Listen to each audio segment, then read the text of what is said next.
오늘 말씀의 제목 신앙 전수의 사명을 완수하자라는 제목으로 주일의 말씀 전하도록 하겠습니다.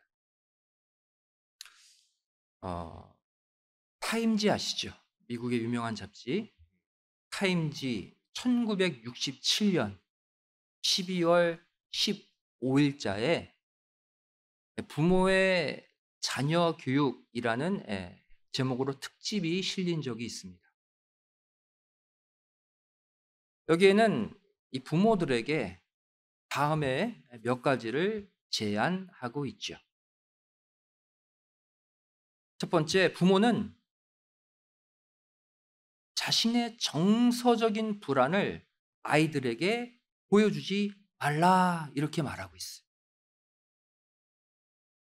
막 개인적으로 화가 난다고 자녀에게 막 쏟아붓지 말라는 거죠. 또 두 번째, 아이들이 부모에게 뭔가를 말할 때 그들을 똑바로 바라보며 경청해 주라는 거예요. 그것이 아이의 인격 형성에 중요한 밑거름이 된다는 것이죠. 또 세 번째, 부모의 역할은 완전한 직업, 영어로 하면 풀타임 잡, 이 정도의 무게감이 있음을 절대 잊지 말라는 거예요. 여러분 직장 생활이 풀타임 잡이잖아요. 직장 가서부터 올 때까지 긴장을 늦추지 않고 늘 그 일에 골몰하죠. 실수하면 안 되니까. 자녀들을 대하는 것도 풀타임 잡이라는 거예요. 항상 자녀들을 와치하고 교육하고 이끌 수 있는 마음가짐이 되어야 된다. 또 네 번째, 아이의 요청, 아이의 희망, 아이의 꿈을 정확히 파악하도록 노력하라는 거예요. 그것을 이해하고 알아줄 때 아이는 아름답게 성장한다는 것이죠. 다섯째, 아이들이 자기를 소중히 여기도록 가르치라는 거예요. 상당히 이 잡지는 정확한 내용을 말하고 있습니다. 넌 괜찮은 아이야. 너는 하나님의 사랑을 받은 아이야. 자존감이 높아지도록 가르치라는 거예요. 마지막 여섯 번째, 인생 여정에서 만나는 문제들을 아이들이 회피하지 않고 돌파하는 힘을 키워주라는 거예요. 이것이 부모가 교육해야 할 내용이라는 거예요. 피하지 말고 고개 숙이지 말고 극복해. 넌 할 수 있어. 정신의학자인 이 매닝거 박사에게 한 어머니가 다음과 같은 질문을 했어요. 아이의 교육은 몇 살부터 시작하는 것이 이상적입니까? 이 박사가 말하죠. 당신 아이는 몇 살이에요? 예, 제 아이는 지금 3살 반이에요. 이 박사가 하는 말, 그럼 이미 3년 반 늦었습니다. 무슨 말입니까? 언제부터 교육해야 이상적이라는 거예요? 태어날 때부터. 태어날 때부터 교육은 시작되어야 한다는 거예요. 성도 여러분, 이상의 내용이 이 땅의 교육을 말하는 것 같지만 신앙 교육도 똑같다는 사실입니다. 성경은 믿음의 자녀로서 부모에게 해야 할 도리를 분명히 밝히고 있죠. 에베소서 6장 1절부터 3절의 말씀을 보시면 자녀들아 너희 부모를 주 안에서 순종하라. 이것이 옳으니라. 내 아버지 어머니를 공경하라. 이것이 약속 있는 첫 계명이니 이는 내가 잘 되고 땅에서 장수하리라. 유명한 구절. 부모에게 효도하라, 공경하랍니다. 하지만 성경은 부모의 자녀를 향한 도리도 함께 기록하고 있습니다. 그 다음 구절 보세요. 에베소서 6장 4절 말씀 보시면, 또 아비들아 너희 자녀를 노엽게 하지 말고 오직 주의 교양과 훈계로 양육하라. 자녀가 부모에게 해야 할 도리가 있듯이 부모도 자녀에게 해야 할 도리가 있다. 그것이 뭡니까? 자녀를 화나게 하지 말래. 이 속에 들어있는 뜻을 우리가 잘 새겨야 돼요. 언제 내 자녀가 나에게 화를 낼까? 골로새서 3장도 같은 메시지를 전달하고 있습니다. 골로새서 3장 20절, 21절 말씀 보시면, 먼저 20절에 자녀들아 모든 일에 부모에게 순종하라. 이는 주 안에서 기쁘게 하는 것이니라. 먼저 자녀의 도리를 밝히고 있죠. 똑같아요. 21절 말씀 보시면 아비들아 너희 자녀를 경록해 말지니 낙심할까 함이라. 이유까지 밝히고 있어요. 자녀를 화나게 하지 말래. 경노하게 하지 말래. 왜? 결국 낙심해버린다. 포기해버린다는, 난 해도 안 되는구나. 부모가 매번 나에게 이렇게 말하면 난 안 되나 보구나. 그렇게 되지 않도록 해야 되는 것이 부모의 사명이라. 여러분, 부모도 자녀도 모두 하나님의 형상으로 창조된 소중한 인격체입니다. 하나님께는 다 소중해요. 따라서 부모라고 해서 무조건 자녀들에게 강요해서는 안 되고 윽박질러서는 안 되고 서로 존중하고 배려하는 관계가 되어야 한다는 거예요. 왜? 자녀는 부모의 소유물이 아닙니다. 하나님의 소유예요. 우리는 뭐예요? 위탁 교육을 맡은 자들이란. 그렇다면 성경은 왜 이렇게 부모와 자녀의 관계 개선에 주목하고 있을까요? 왜 자녀는 부모에게 잘해야 되고 왜 부모는 자녀에게 또 잘하라고 말씀하신가요? 바로 하나님의 가장 고귀한 뜻인 신앙 전수를 이루게 하기 위해서라는 거예요. 근본 목적은 여기 있습니다. 그냥 부모, 자녀, 하나님 상관없이 잘 서로 살라고 이렇게 하라는 게 아니라 결국 뭐 하라고? 부모가 깨달은 하나님을 전하라고. 서로 관계가 좋아야, 자녀를 계속 화나게 하지 않아야 부모가 깨달은 말씀, 그 은혜, 그 사랑이 전달될 거 아닙니까? 그럼 성경 역사가 곧 온 인류를 구속하시는 구속 역사죠. 이 구속사를 가만히 뜯어보면 이 구속사는 신앙 전수와 함께 흘러왔음을 알 수가 있습니다. 구속 역사 가운데 신앙 전수가 되지 않으면 구속사가 흔들려 버려요. 여러분, 창세기 족보의 핵심이 무엇입니까? 우리가 매번 노래 부르고 외웠던 핵심, 아담과 구대손 라멕이 몇 년? 56년 동시대 살았다. 또 아담의 10대손 노아와 20대손 아브라함이 몇 년? 58년 동시대 살았다. 우리가 줄곧 외우고 줄곧 외쳤잖아요. 이 내용의 핵심이 뭐예요? 믿음의 조상들의 장수를 통해서 구대손, 10대손과 함께 살게 하면서 최대한 많은 후손들에게 신앙 전수를 이루게 하셨다라는 것이 창세기 족보의 핵심 아닙니까? 그게 56년, 58년의 핵심이에요. 신앙 전수를 이루기 위한 장수. 이렇게 함으로써 후손들이 죄악의 시대에 휩쓸리지 않도록 조치해 주신 것입니다. 믿음의 선조들을 오래 살게 해서 자녀들이, 그 후손들이 세상 죄에게 흔들리지 않도록 보호막 역할을 하게 하신 거예요. 그러면 하나님이 아브라함을 부르신 목적이 바로 여기서 나온 거예요.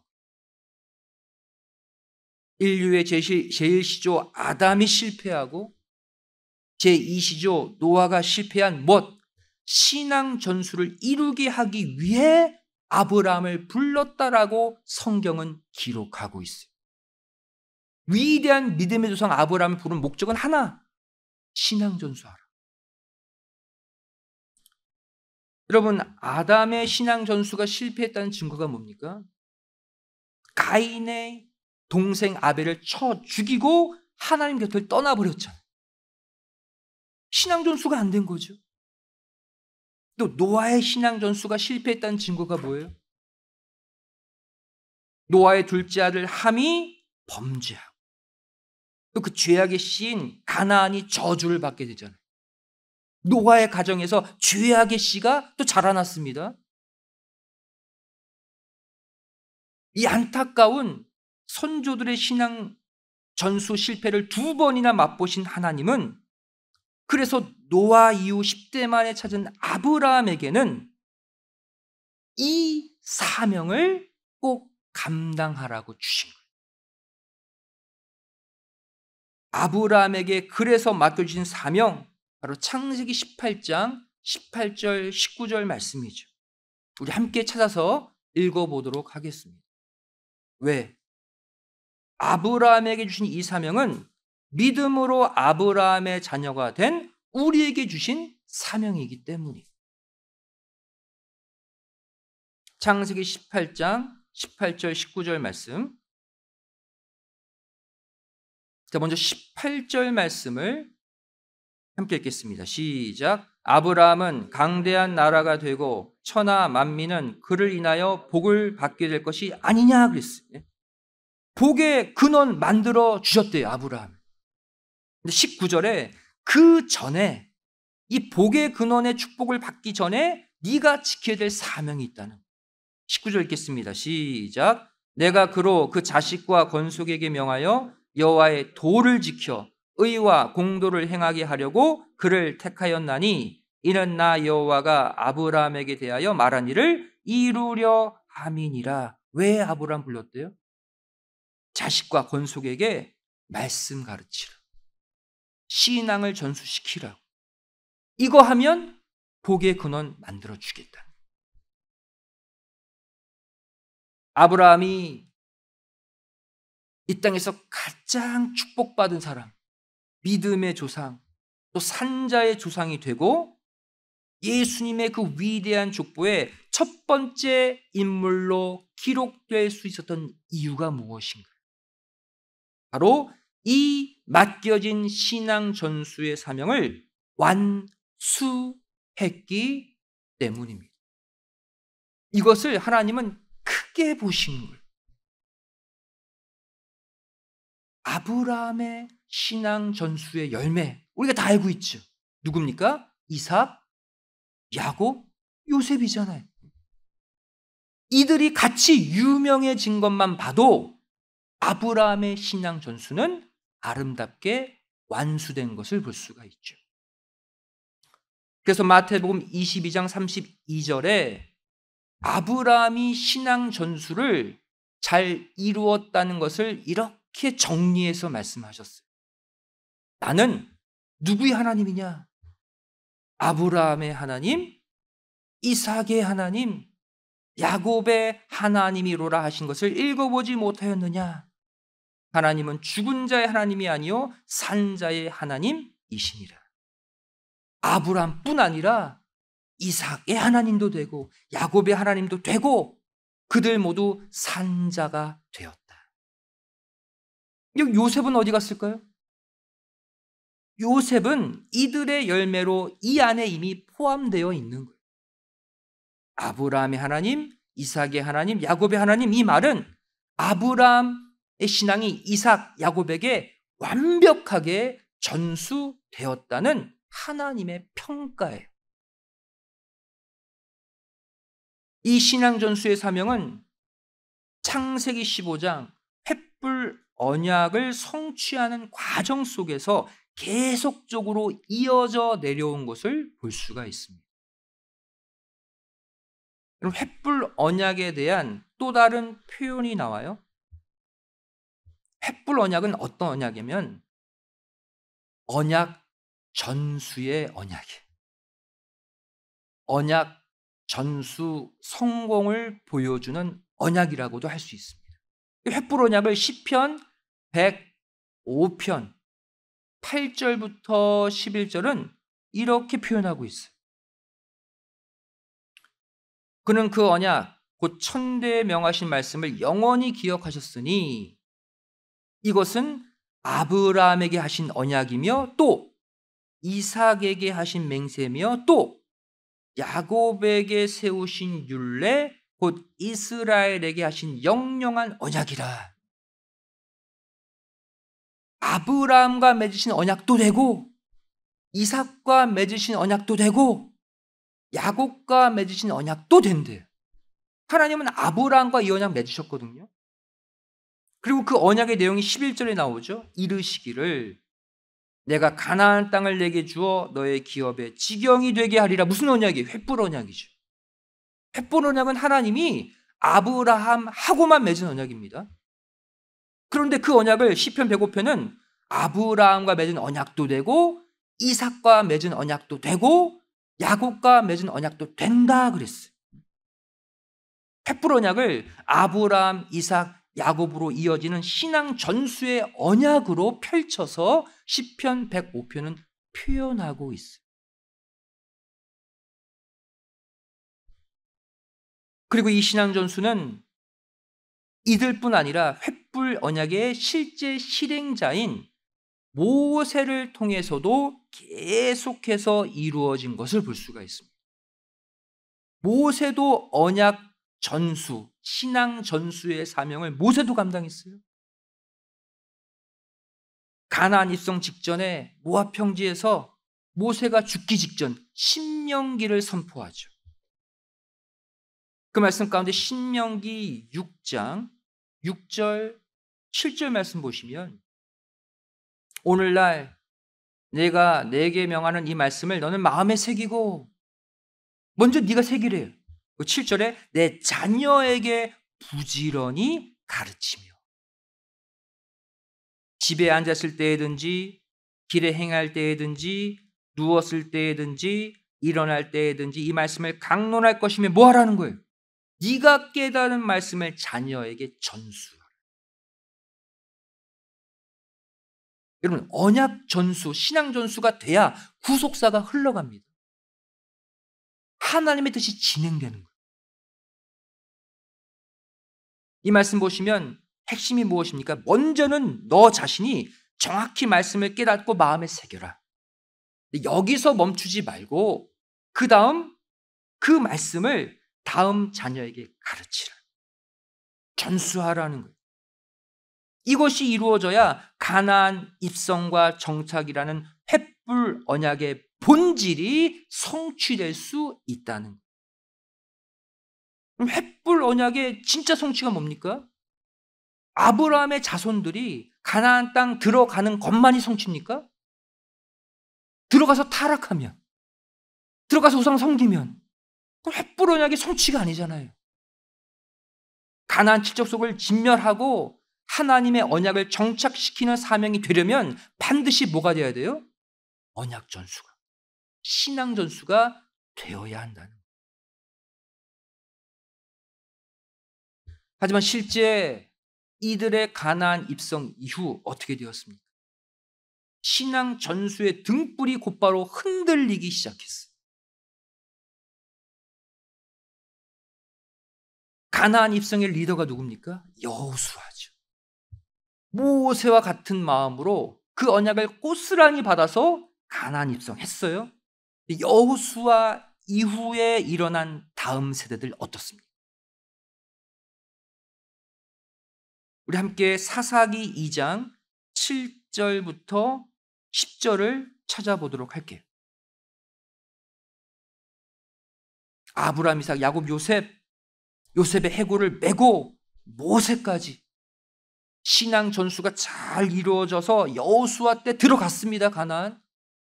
여호수아 다음 세대들 가서 어떻게 됐어요? 사사기 2장 7절부터 10절.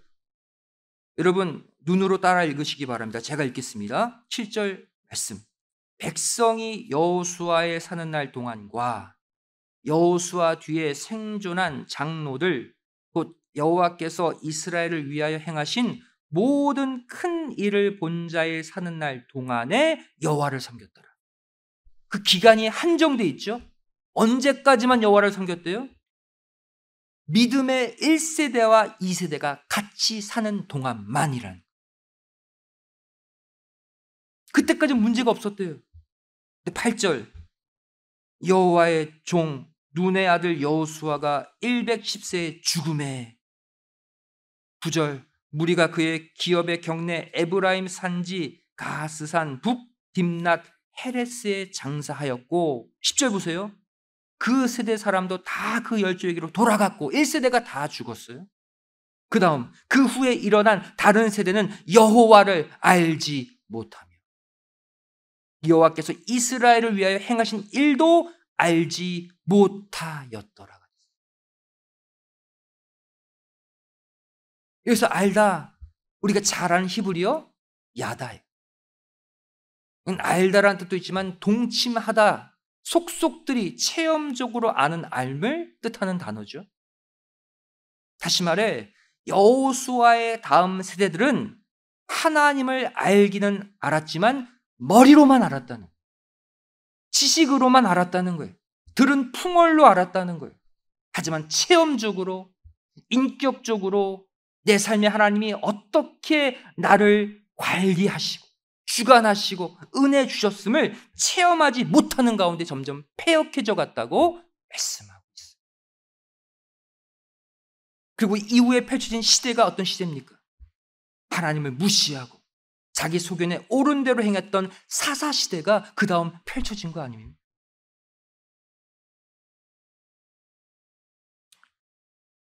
이것은 신앙 전수의 사명을 갖고 있는 우리에게 큰 메시지를 주고 있어요. 오늘날 우리도 지식적인 하나님, 머리로 아는 하나님만 전수해서는 안 된다는 거예요. 내가 히브리어 야다로 체험한 그 하나님 있잖아요. 내가 히브리어 야다로 체험한 그 말씀 있잖아요. 어려울 때 그 말씀 붙잡고 일어난 그 체험, 그 소망의 경험, 그것이 내 자녀의, 내 손주의 체험이 되어야 할 줄로 믿습니다. 그래야 죄악이 가득하고 점점 커져가는 이 세상에서 이들의 신앙이 지켜질 수 있는 거예요. 설사 내가 그 자리에 함께 없어도 내가 전수해준 야다의 체험이 내 자녀를 세상 죄악의 바람에 흔들리지 않게 만드는 거예요. 하나님은 사사시대라는 영적 암흑기 속에서 사무엘과 다윗을 세우셔서 다시 신앙의 등불이 활활 타오르게 만드셨습니다. 여러분, 사무엘마저 자녀들에게 신앙 전수 실패했잖아요. 아시죠? 사무엘의 자녀들 사사시키려고 하니까 패역해가지고 백성들이 거부했잖아요. 그래서 왕 달라고 그런 거 아니에요. 사무엘마저 자기 자녀에 대한 신앙 전수 실패했지만 하나님은 사무엘이 기름 부어 세운 다윗 왕을 통해서 언약의 등불을 다시 환히 밝혀 주셨습니다. 여러분, 구속사가 신앙 전수가 안 됐을 때 얼마나 위태로웠는지를 우리는 봐야 돼요. 위대한 신앙의 등불, 인물 한두 명 때문에 겨우 연명된 구속사예요.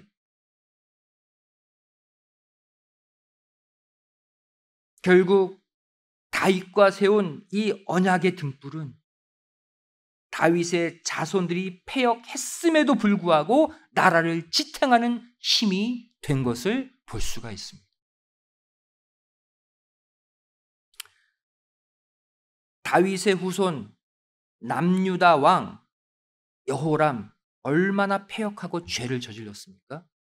이 여호람의 극악한 죄악에도 불구하고 하나님은 역대하 21장 7절의 조치를 해 주셨습니다.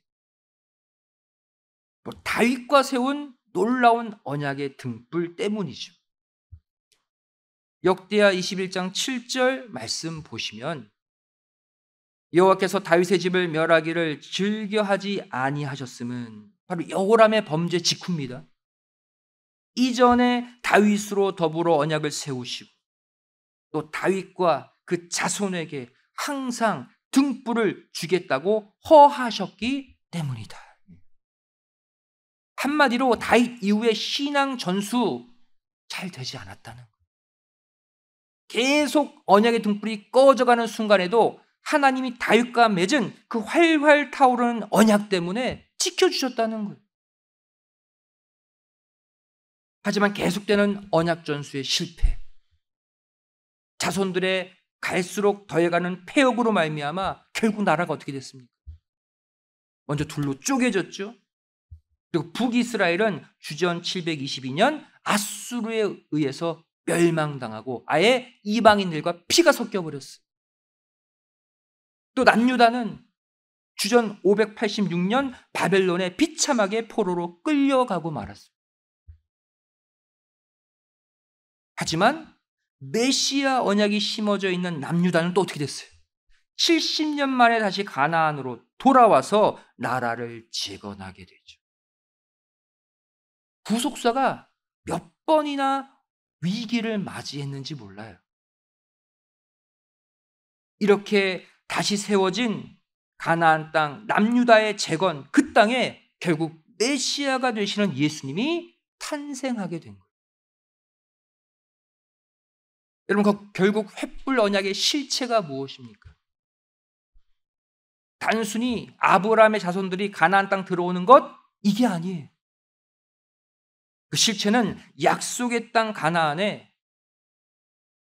수많은 언약의 대수가 끊어질 위기를 결국 극복하고 아브라함의 참 자손으로 오신 그 예수님을 영접하는 것이 횃불 언약의 마지막 성취입니다. 오늘날도 마찬가지예요.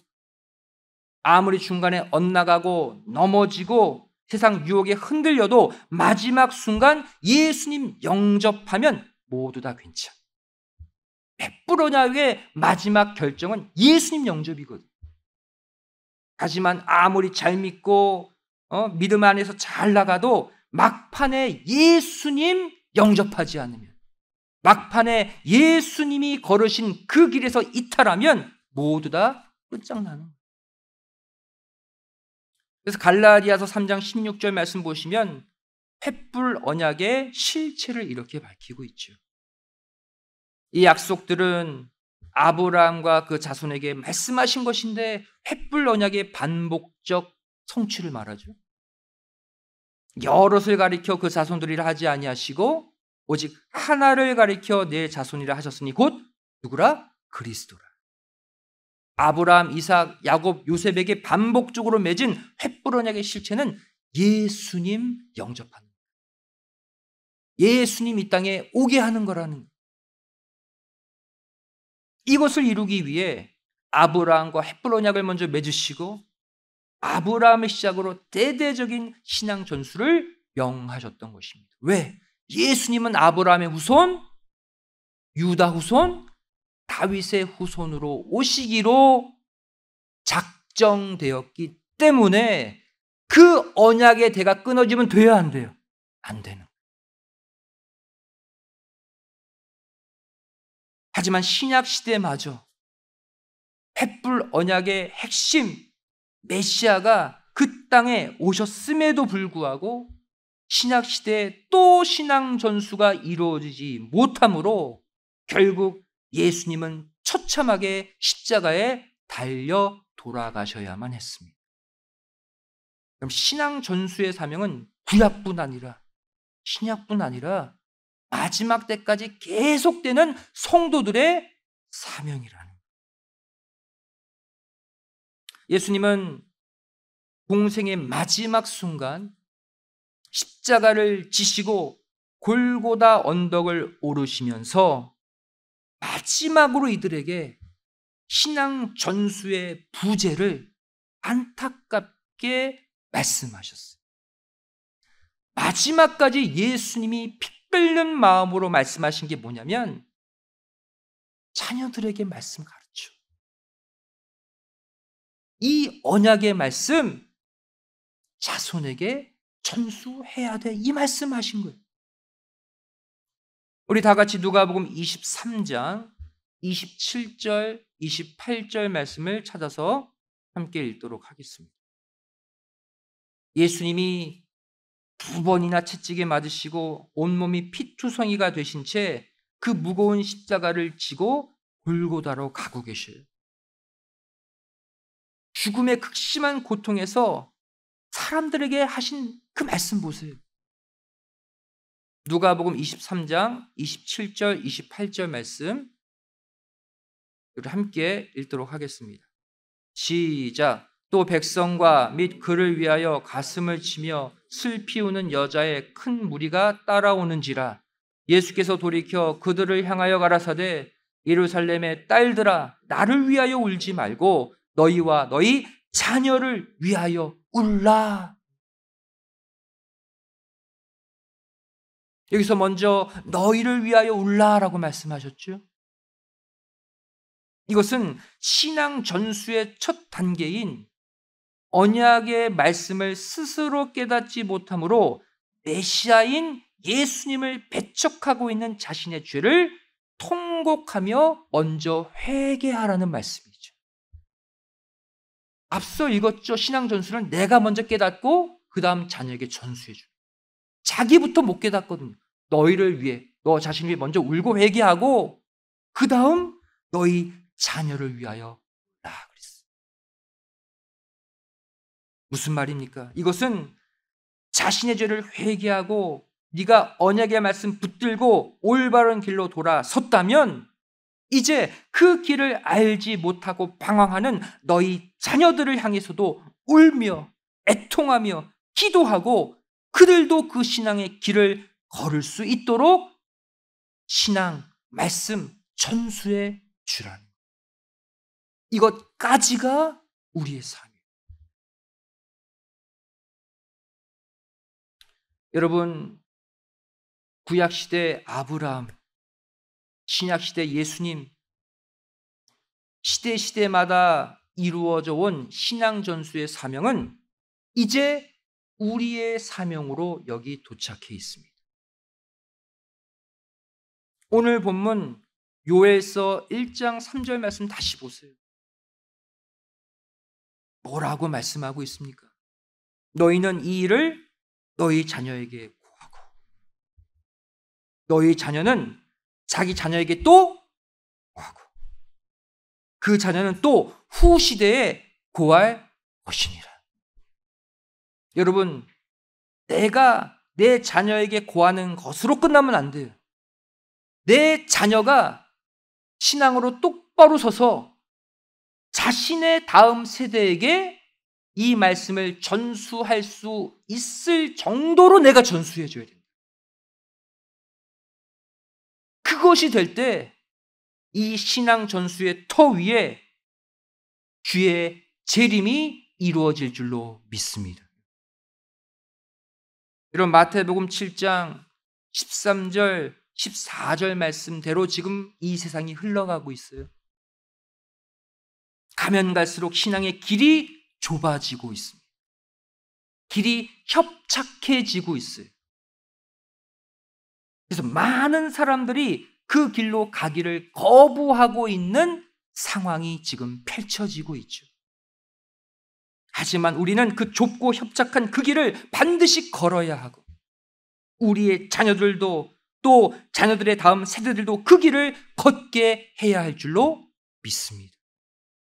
이 중차대한 사명, 우리 믿음의 가정들에게 다 있음을 깨달으시고 다시 믿음으로 일어나 그 신앙 전수의 사명을 완수하는 사명의 가정들 다 되시기를 주님의 이름으로 간절히 축원드리겠습니다. 기도하시겠습니다. 사랑 많으신 아버지 하나님, 저희들에게 아브라함에게 허락하신 언약 전수, 신앙 전수의 사명을 다시 한번 우리 마음 가운데 깨닫고 기억하게 하여 주심에 감사드립니다. 우리를 이곳에 부르신 목적, 내가 깨달은 야다의 하나님, 야다의 그 말씀, 그 체험을 내 자녀들에게도 깨닫게 해 주기를 소원합니다. 또 우리 자녀들이 그 하나님을 깨달아서 체험해서 또 다음 세대에 그 하나님을 전수시켜 주기를 소원합니다. 우리 힘으로는 부족하지만 이 시간 성령 하나님께서 각 가정을 방문하여 주셔서 우리의 신앙이 대대로 전수되는 아브라함의 가정들이 되게 하여 주시옵소서. 남은 3일도 아버지 하나님과 동행하는 승리의 삶을 허락해 주실 줄 믿사오며 예수님의 이름으로 간절히 기도드리옵나이다. 아멘. 하나님께 감사드리겠습니다.